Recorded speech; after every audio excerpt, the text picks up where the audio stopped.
C'était flyé en tabarnak.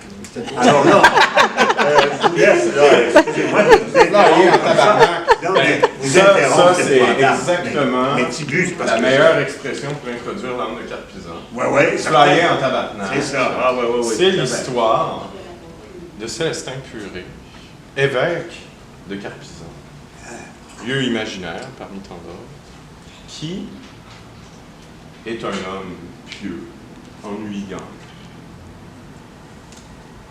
et qui, en écrivant une thèse sur la traite des Blancs, se découvre des passions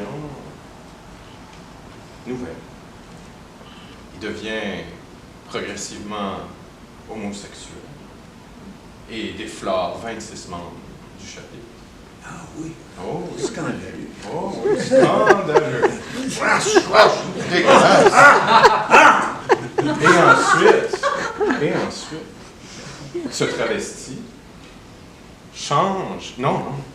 tombe enceinte et change de sexe dans cet ordre.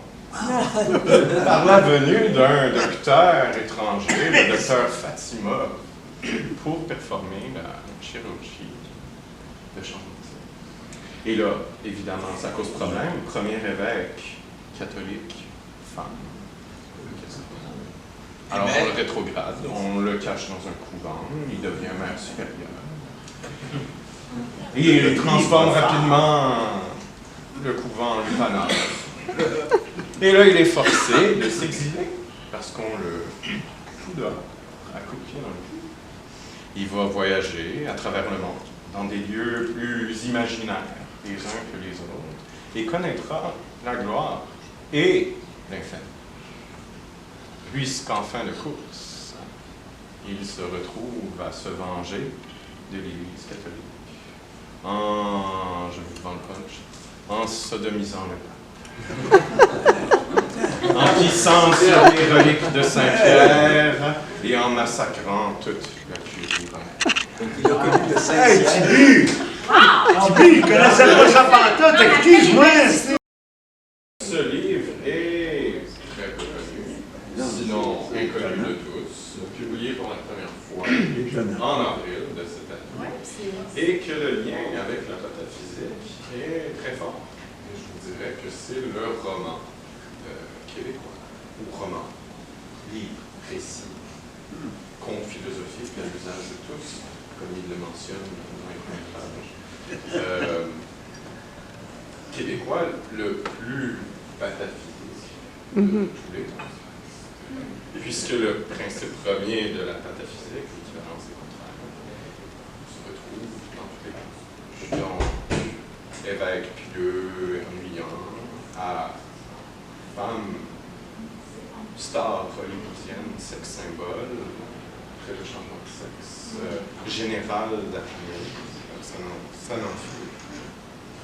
Et que, également, ce qui est intéressant aussi, et c'est le sujet d'un des articles que j'ai écrit, c'est l'histoire de la réception d'œuvres, passée sous le radar pendant très longtemps.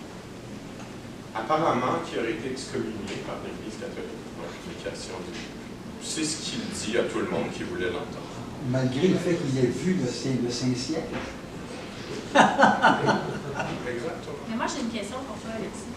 Pourquoi cette fascination-là pour Raymond Goulet, d'une part, et répondre à la question maintenant, pourquoi tu t'intéresses à Raymond?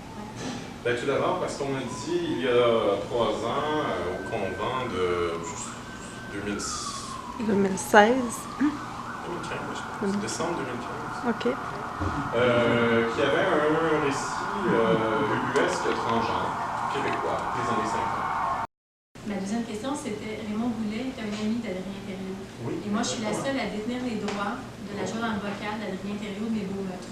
Okay. Les beaux meurtres. Je suis une grande fan, c'est ce qui m'a fait découvrir la littérature. Okay. C'est Thériault. C'est Thériault. Ario. Personne ne connaît Adrien Oui, Thériault oui, ici. c'est son pseudonyme. Mais moi, depuis l'âge de 13 ans, je lis du Thériault. J'ai tous ses livres à la maison. Le chemin taché, personne ne connaît Thériault. Et je sais que Thériault est un ami de Goulet. Oui. C'est ma deuxième question, mais je voulais que tu répondes. Puis, excusez-moi, je suis c'est full émue. la passion. Je suis super émue parce que... Non, je suis vraiment émue parce que Ah ouais, c'est drôle que Mais tu nommes Thériault. tout ça est une suite de hasard, de circonstances. Céline, pourquoi tu nous as invités ici? C'est tout ça est une suite de Non, mais c'est hasard, de comme- circonstances C'est incroyable. qui mènent à la Incroyable. republication de l'enfant.